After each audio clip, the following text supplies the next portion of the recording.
Come on, Snake.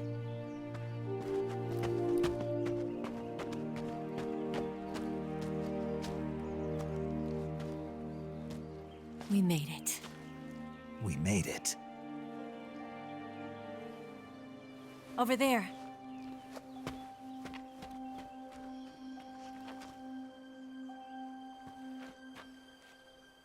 It's the boss, isn't it? I'll go get the wig ready to take off. Right. I'll leave you two alone. But come back in one piece, okay?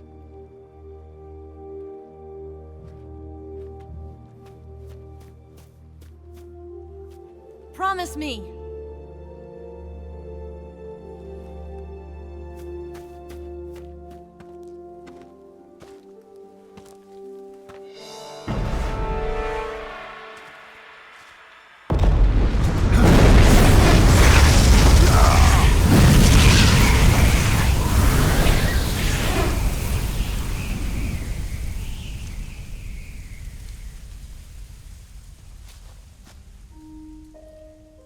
Life's end. Isn't it beautiful? It's almost tragic. When life ends, it gives off a final lingering aroma. Light is but a farewell gift from the darkness to those on their way to die. I've been waiting, Snake, for a long time.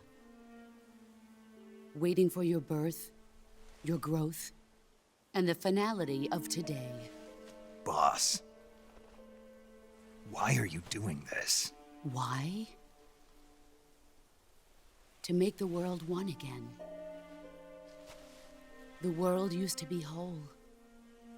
But with the end of the Second World War, the philosophers began to fight amongst themselves, and the world was torn apart. The Cobras, my comrades who trained and fought alongside me, were torn apart as well. The foibles of politics and the march of time can turn friends into enemies just as easily as the wind changes. Ridiculous, isn't it? Yesterday's ally becomes today's opposition. And this Cold War? Think back. When I was leading the Cobras, America and Russia were fighting together. Now, consider whether America and Russia will still be enemies in the 21st century. Somehow I doubt it. Enemies change along with the times, the flow of the ages, and we soldiers are forced to play along. I didn't raise you and shape you into the man you are today just so we could face each other in battle. A soldier's skills aren't meant to be used to hurt friends. So then what is an enemy? Is there such a thing as an absolute timeless enemy? There is no such thing, and never has been. And the reason is that our enemies are human beings like us. They can only be our enemies in relative terms. The world must be made whole again. The philosophers must be reunited. I will devote my skills to that purpose. And with the Colonel's money, I will achieve that end. Just as I once created the Cobras. They are my family. I may no longer be able to bear children, but I still have a family. It was November 1st, 1951. I was in the Nevada desert participating in atomic testing. The name Nevada is derived from Spanish, covered in snow, white as snow. And snow is exactly what I saw in that Nevada desert. It froze my blood white. Snake, you were an atomic test subject, weren't you? On Bikini Atoll. That's part of the reason I was drawn to you. You and I are alike. We're both slowly being eaten away by the karma of others. we'll never have the chance to die peacefully of old age. We have no tomorrow. But we can still have hope for the future. In 1960, I saw a vision of the ideal future from space. 3 years earlier, the Soviet Union had succeeded in launching Sputnik, the first man-made satellite in history, into orbit. This came as a huge shock to the United States. In response, America threw everything it had into its own manned spaceflight project, the Mercury program. Even as the Soviets seemed poised to send their first man into space, America was still experimenting with chimpanzees and rockets. The government wanted human data. So they secretly decided to send a human being into space. I was the one they chose. At the time, they didn't have the technology to block out cosmic rays, and whoever they sent up would inevitably be exposed to heavy radiation. That's why they chose me. After all, I'd already been irradiated once. Of course, you won't find any of this in the history books. I could see the planet as it appeared from space. That's when it finally hit me. Space exploration is nothing but another game in the power struggle between the US and the USSR. Politics, economics, the arms race, they're all just arenas for meaningless competition. I'm sure you can see that, but the Earth itself has no boundaries. No East, no West, no Cold War. And the irony of it is, the United States and the Soviet Union are spending billions on their space programs and the missile race, only to arrive at the same conclusion. In the 21st century, everyone will be able to see that we are all just inhabitants of a little celestial body called Earth. A world without communism or capitalism, that is the world I wanted to see. But reality continued to betray me. In 1961, I was sent to Cuba, to Bahia de Cochinos. It was part of a CIA-sponsored invasion under the guise of taking Cuban exiles back to their country. But the US government betrayed them. Our weak-kneed president held back their air support. Defenseless, the exiles were annihilated by the Cuban army. All I could do was watch in silence. I was set up by the very country I'd sacrificed so much for, by the very government I dedicated my life to defending. I was driven from the surface world, and I went underground. Then, 2 years ago, I faced the sorrow, my old comrade in battle. He was my friend. But one of us had to die. I was left with no choice. The sorrow gave his life for me. There is no enmity between us. One must live, and one must die. That was the mission. The ones who gave me that mission were the philosophers. Early in the 20th century, the true holders of power in the United States, the Republic of China, and the newly formed Soviet Union gathered together in a secret meeting that would later be known as the Wise Men's Committee. The secret pact they formed there marked the beginning of the philosophers. But the last of the original members died in the 1930s. After that, the organization began to run out of control, and the Wise Men's Committee degenerated into a mere shell of its former self. The philosophers of today have no sense of good or evil. Their influence extends to countries and organizations involved in every aspect of every war. They have become war itself. That's how they operate. The sacrifices of war cause a shift in the times. This shift leads to renewed conflict, and in turn triggers the next war. Like a nuclear chain reaction, each conflict sparks countless others, forming an endless spiral that will continue on for eternity. Do you understand what I'm saying, Snake? By consuming me and you, the philosophers intend to keep that cycle going forever. It was my father who explained all of this to me. He was one of them. You see, I am the last remaining child of the philosophers.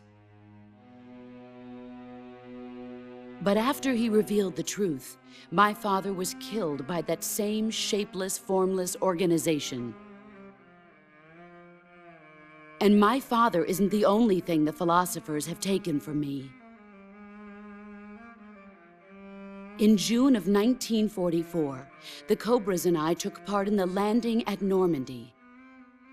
We'd been given a top-secret mission to locate and destroy enemy V-2 rocket installations. I was pregnant at the time. The sorrow was the father. I gave birth on the field of battle. A beautiful baby boy. But my child was snatched away from me by the philosophers.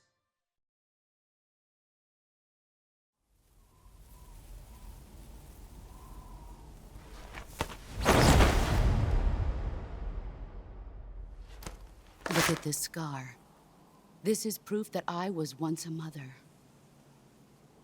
I gave up my body and my child for my country. There is nothing left inside me now. Nothing at all. No hatred, not even regret. And yet sometimes at night, I can still feel the pain creeping up inside me, slithering through my body like a snake.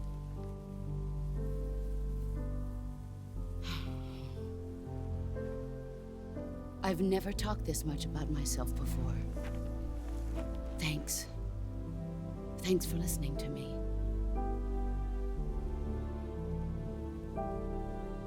I feel content. Snake, commence the operation. I raised you. I loved you. I've given you weapons, taught you techniques, endowed you with knowledge. There is nothing more for me to give you. All that's left for you to take is my life, by your own hand. One must die, and one must live. No victory, no defeat. The survivor will carry on the fight. It is our destiny. The one who survives will inherit the title of boss. And the one who inherits the title of boss will face an existence of endless battle. I'll give you 10 minutes. In 10 minutes, MiGs will come and bomb the hell out of this place. If you can beat me in less than 10 minutes, you'll be able to escape in time. Let's make this the greatest 10 minutes of our lives, Jack. Boss. You're a soldier. Finish your mission. Prove your loyalty. Face me.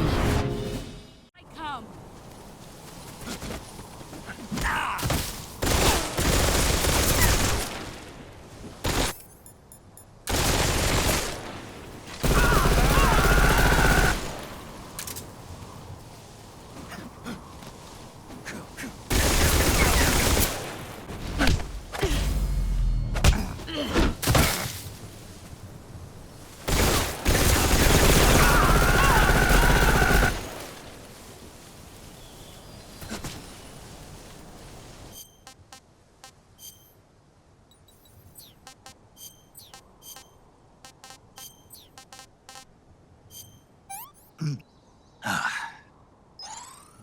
Delicious.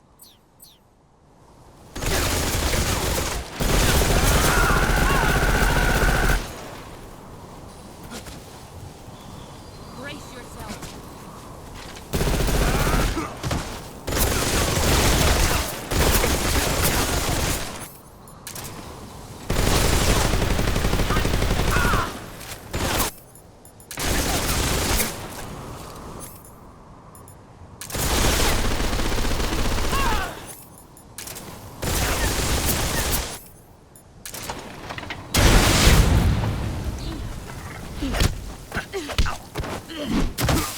that all you've got?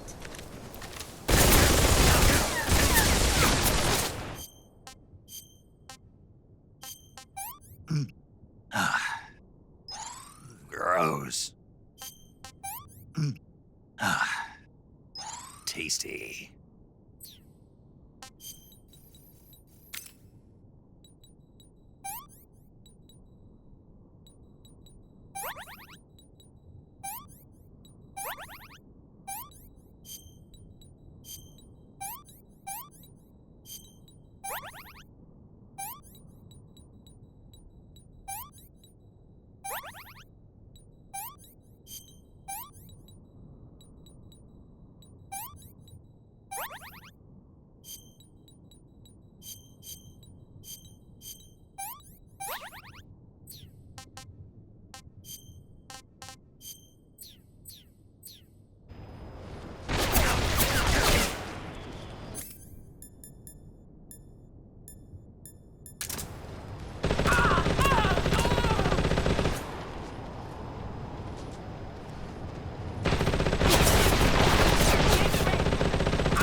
Take this.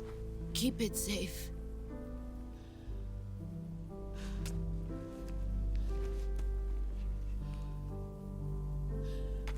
It's our only hope.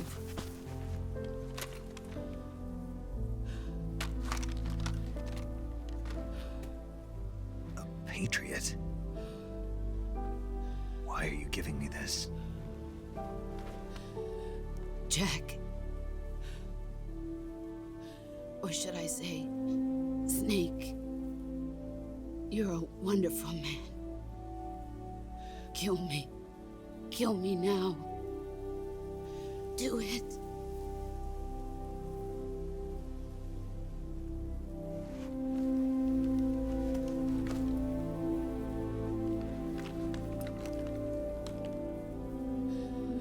There's only room for one boss and one Snake.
Ready to go, Snake?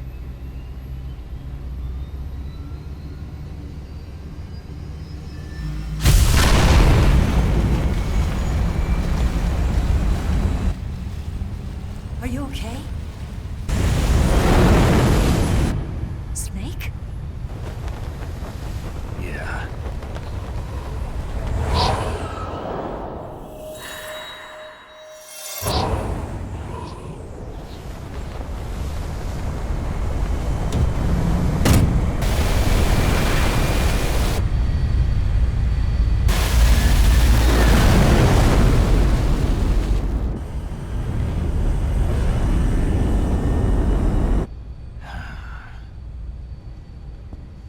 I told you you could trust me.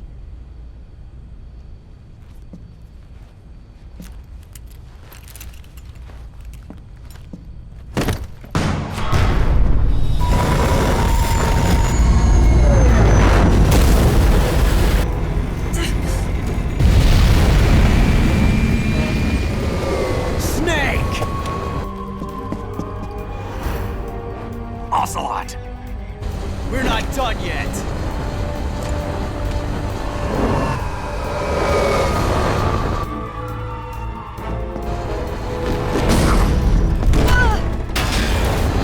Damn!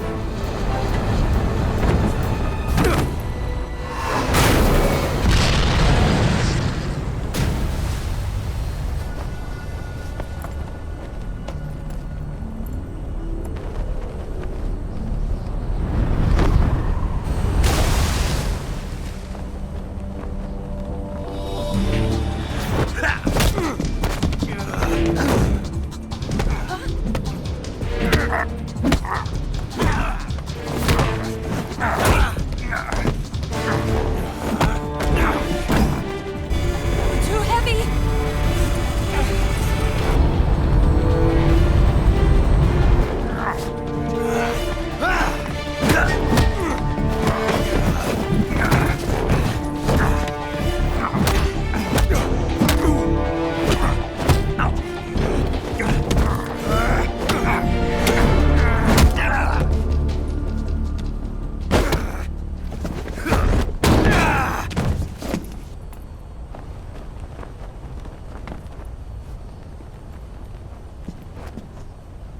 Snake, try to remember some of the basics of CQC.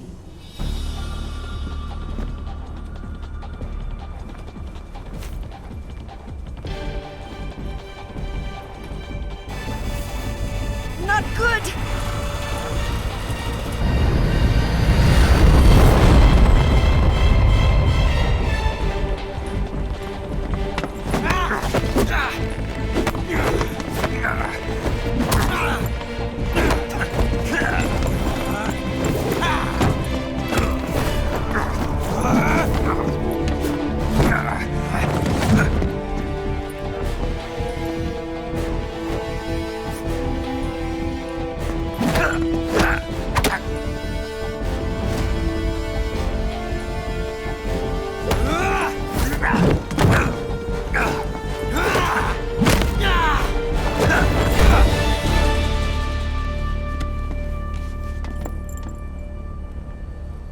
I've picked up a few new moves.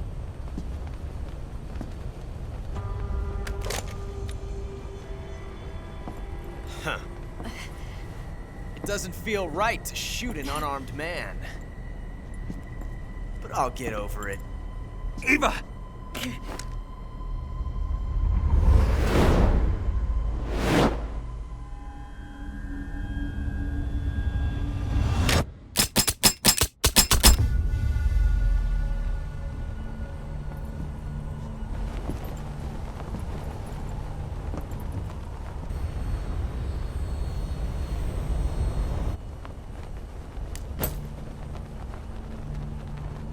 What do you say to one last showdown? Yeah, all right.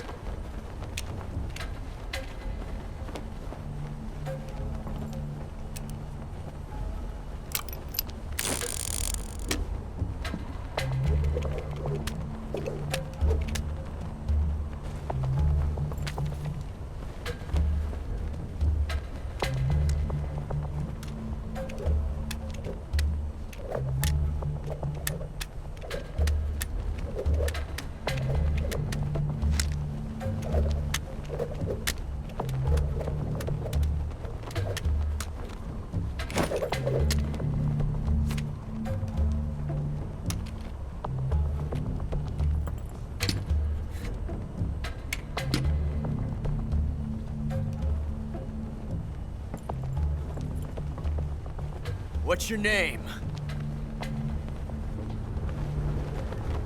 Snake. No. Not that name. You're not a snake, and I'm not an ocelot. We're men with names. My name is Adamska. What's yours? John. Very well, John. Plain name. But I won't forget it.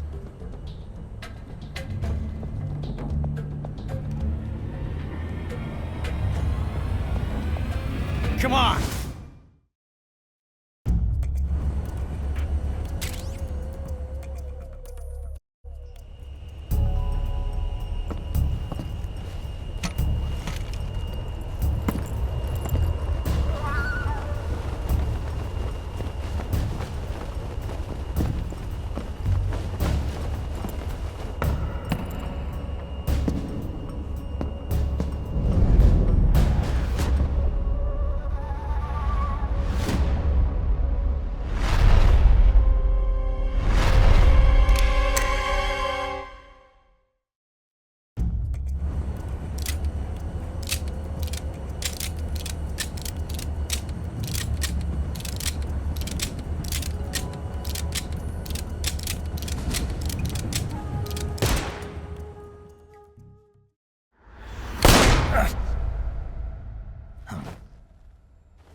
It's a blank.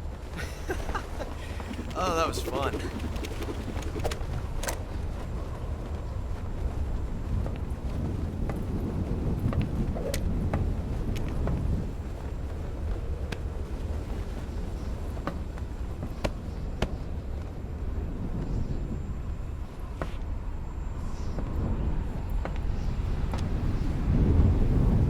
Until we meet again, John.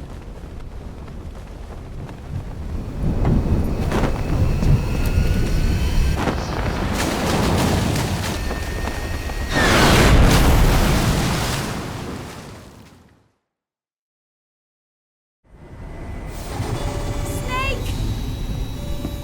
Give me a hand! Pull!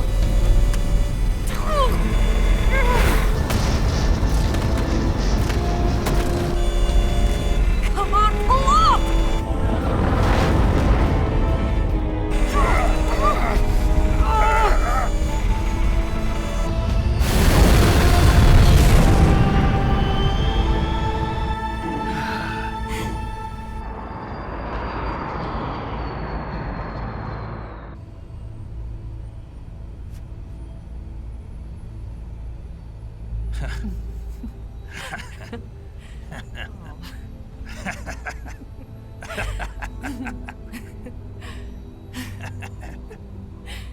We made it. Yeah, we sure did.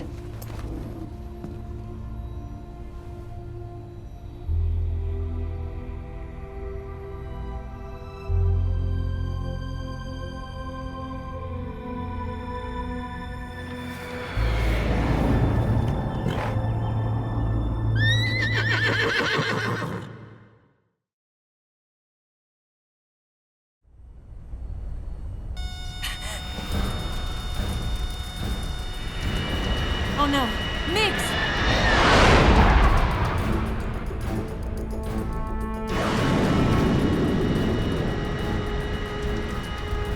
There's no way out! What are we gonna do? We've come too far to let them stop us now. Those things have got to be armed. It's no use. There's no way we can outmaneuver them.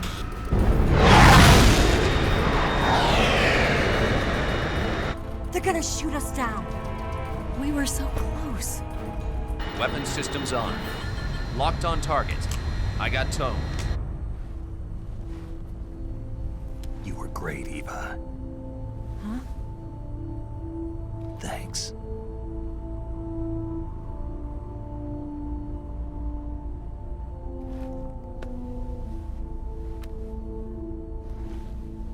Hulk 19, this is Control. Stand by for a direct order from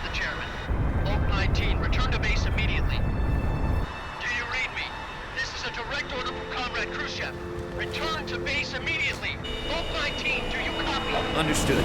Aborting mission. RTB. Look!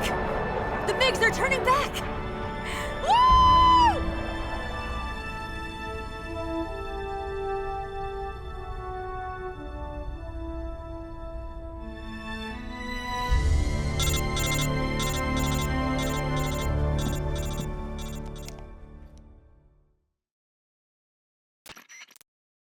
Well done, Snake.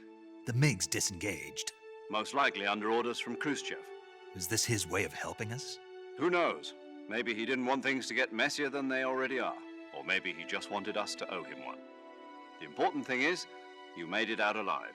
As long as Khrushchev is with us, I don't think they'll be coming after you. It should be smooth sailing all the way to Alaska.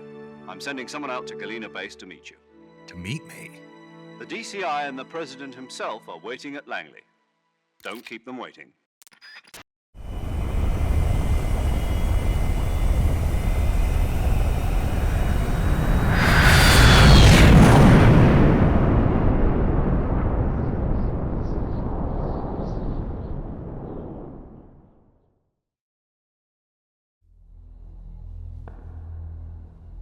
Snake, listen to me.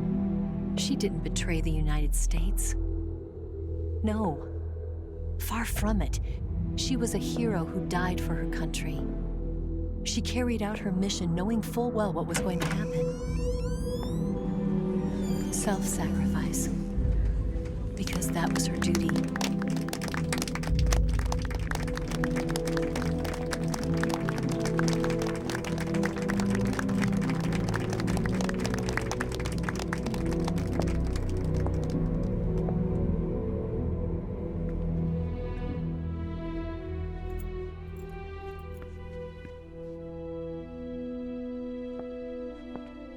You are above even the boss.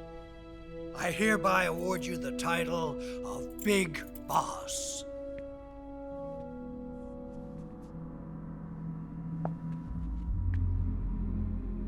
You are a true patriot.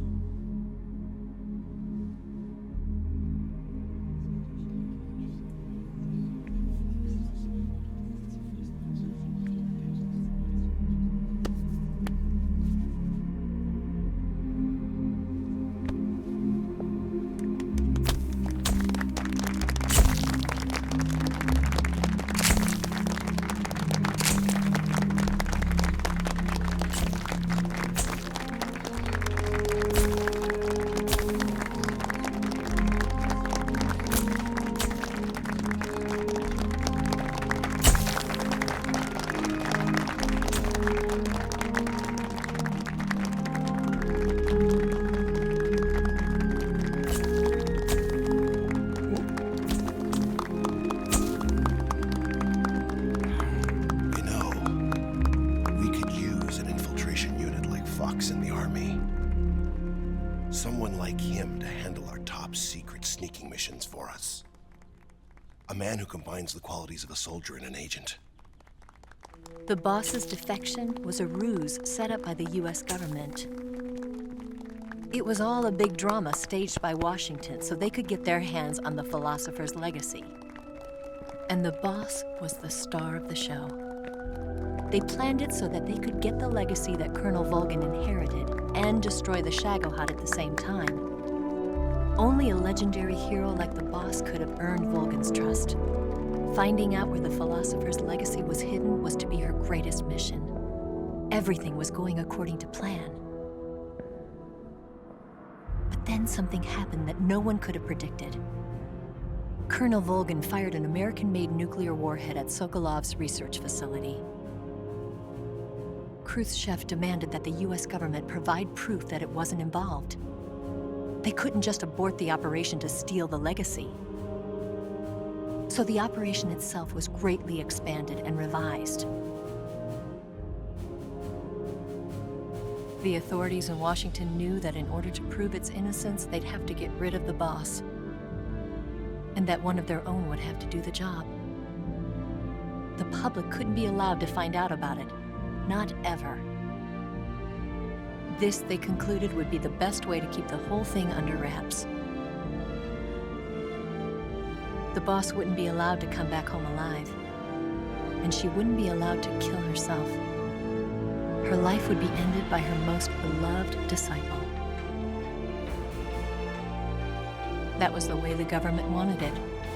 That was the mission she was given, and she had no choice but to carry it out. Her death at your hands was a duty she had to fulfill. Out of duty, she turned her back on her own comrades.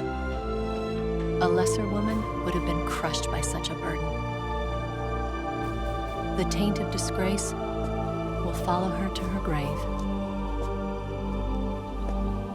Future generations will revile her. In America as a despicable traitor with no sense of honor. And in Russia as a monster who unleashed a nuclear catastrophe. She will go down in official history as a war criminal. And no one will ever understand her. That was her final mission. And like a true soldier, she saw it through to the end.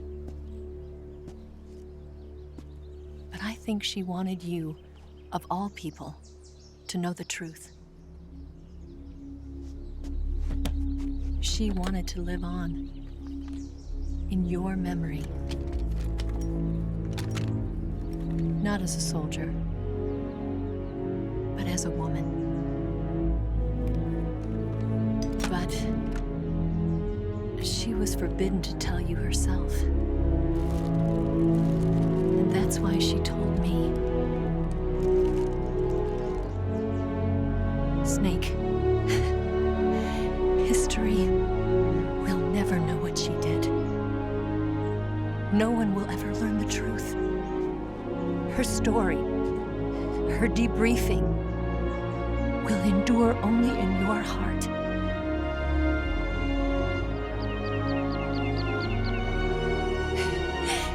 Everything she did for her country. She sacrificed her life and her honor for her native land. She was a real hero.